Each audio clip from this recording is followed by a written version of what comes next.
individu itu misalnya mengajar di SDN 02 misalnya mengajar di SDN 02, dia memilih formasi di SDN 02 misalnya.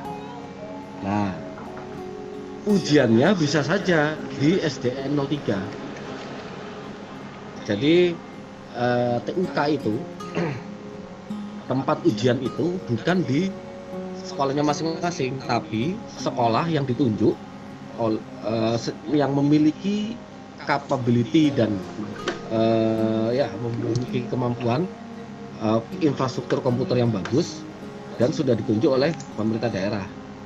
Biasanya dalam satu kabupaten itu ya paling cuma 1 sampai dengan paling 3 atau 4 TUK lah, mungkin kisarannya sekitar itu. Jadi sangat memungkinkan individu itu melamarnya ke formasi mana, tapi ujiannya ada di mana, karena ujian itu tidak menandakan formasi yang dia lamar. Itu Pak. Maksudnya gini Pak, ketika nanti yang bersangkutan itu diterima, yang jelas nanti akan ditempatkan di sekolah induknya tempat mengajar sebelumnya, begitu ya Pak? Nah, ya, ini panjang ini. Bisa jadi gini. Dia awalnya mengajar di SD1, SDN 01. Kami ambil cut off itu sampai dengan bulan April 2021 kemarin. Bulan April kami ambil data dari Dapodik, kami serahkan ke BKN. Nah, lalu pada bulan bulan Mei ternyata dia pindah ke SDN 02. Nah, yang kayak gini-gini ini asumsinya berarti dia itu sekolah induknya adalah SDN 01, bukan SDN 02. Nah, yang kayak gini banyak ini terjadi. Gurunya bilang, saya kan sekolahnya udah di sini. Jadi gini, begitu ini saya nggak tahu ya, ini negative thinking. Begitu dia melihat bahwa formasi itu adalah formasi di sekolah induk,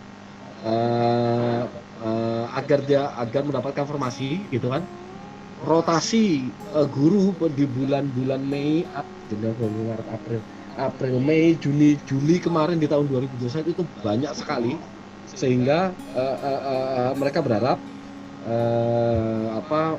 formasi itu yang tempat sekolahnya mengajar itulah yang nanti akan tempat formasinya dia. Padahal dalam struktur data yang kita berikan ke BKN, ke Pak Kanselmas, ke BKN dalam hal ini ya, itu perubahannya itu tidak begitu real time gitu. BKN itu harus punya data cut off. Intinya gini, ini banyak sekali variabelnya. Ada lagi formasi yang tidak ada guru di sekolah induknya, sehingga formasi itu dibuka untuk kemungkinan guru lain mendaftar di situ selama masih dalam satu daerah. Karena memang sekolah itu memang nggak ada gurunya. Misalnya sekolah-sekolah daerah terpencil itu yang nggak punya gurunya, yang nggak punya guru, itu memang dibuka, guru lain bisa mendaftar. Nah, namun intinya gini, daripada repot nanti pada waktu ujian, sebelum ujian, para guru itu harus cetak kartu ujian. Para guru harus cetak kartu ujian. Cetaknya di mana? Di akun pendaftarannya mereka masing-masing. Akun SSCASN, akunnya BKN, pada waktu mereka mendaftar. Nah, ketika mereka mencetak kartu ujian, di situ nanti akan tertera lokasi ujiannya di mana, formasi yang diterima di mana, formasinya dia di mana. Nah, formasinya dia di mana itu sudah hasil cleansing data. Kita sudah clean data betul, memastikan bahwa sekolah pertama, formasi yang dia lamar itu memang formasi sekolahnya itu, atau jika itu bukan formasi sekolahnya, bukan formasinya dia mengajar di sekolahnya, atau tidak ada guru honorer di sekolah itu untuk mata pelajaran tertentu yang dapat dirugikan ketika ada orang luar masuk. Itu misalnya guru formasi IPA di Nunukan misalnya SMPN 3 Nunukan, mana itu daerah jauh misalnya gitu. Jika ada individu lain di daerah Nunukan yang sekolahnya bukan terpencil melamar ke formasi IPA di SMPN 3 tadi, itu harus kita pastikan bahwa tidak ada guru honorer yang memiliki latar belakang pendidikan IPA atau sertifikasi IPA di SMPN 3 Nunukan itu, sehingga dapat dirugikan oleh guru yang baru masuk itu, guru luar yang baru masuk itu sudah kami pastikan. Tapi daripada panjang, lebih baik nanti pastikan ketika dalam pengawasan, pastikan saja kartu yang sudah mereka cetak itu, kartu ujiannya sudah mereka cetak itu, formasinya dan lokasi ujiannya sudah tertera. Ya, bagaimana Pak Afandi? Apakah sudah jelas? Ya sudah, Bu. Terima kasih. Kira jelas. Ya sudah jelas.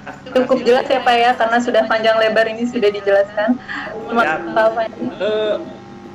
Minta izin dari Sulawesi Tenggara. Dan Ibu, mohon maaf, saya akan memberikan kesempatan bagi Bapak dan Ibu yang ingin memberikan pertanyaan melalui raise hand terlebih dahulu ya. Baik, dengan Ibu Liska Fiani, silahkan Ibu. Ya, terima kasih Bu sebelumnya. Jadi saya Rizka dari BP Formas Provinsi Sumatera Selatan. Begini Bu, di lapangan ya kebetulan mungkin orang tahu kita orang Kemendikbud gitu. Jadi ada beberapa sudah mungkin lebih dari 5 orang bertanya tentang data ini. Jadi ini pertanyaan pertama itu, apakah memang seleksi ini transparan dan memang seperti tes CPNS dalam artian tidak ada permainan yang seperti tiba-tiba, karena di lapangan seperti ini Bu, ada misalnya di satu sekolah ya, yaitu yang honornya itu jumlahnya berapa orang ternyata diterima lebih sedikit daripada yang akan melamar, sehingga ada titik omongan bahwa carilah orang yang bisa kalian titipin seperti itu. Jadi saya tidak bisa jawab ketika mereka bertanya seperti itu. Jadi yang pertanyaan kedua adalah sampai sejauh mana kita bisa ikut dalam artian bukan cuma mengawasi, mungkin kita harus mendapatkan ilmu-ilmu yang lebih lagi tentang seleksi ini ya Bu ya. Dan itu saja Bu, terima kasih. Terima kasih Bu Liska. Mohon dijawab mungkin dengan Pak Mai. Silakan. Mas Adika itu ya, artinya oke, saya jawab dulu. Ya. Ya, baik Bu,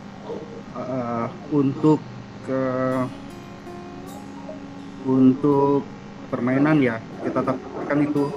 Nah, insya Allah kita dengan udah by system ya, kita usahakan memang tidak ada bisa yang bermain di situ karena by system, dan kita juga telah memberikan afirmasi seperti yang Pak Adika sampaikan ya.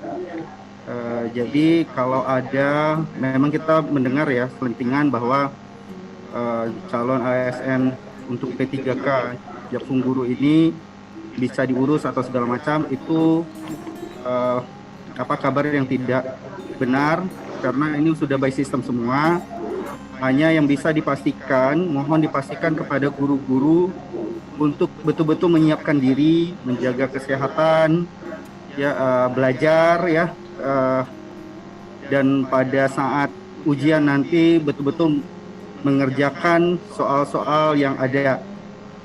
Ya, jadi tidak ada si A, si B yang bisa bayar sekian gitu ya. Itu tidak ada karena udah by system ya kita lakukan. Nah, mungkin itu ya Bu ya.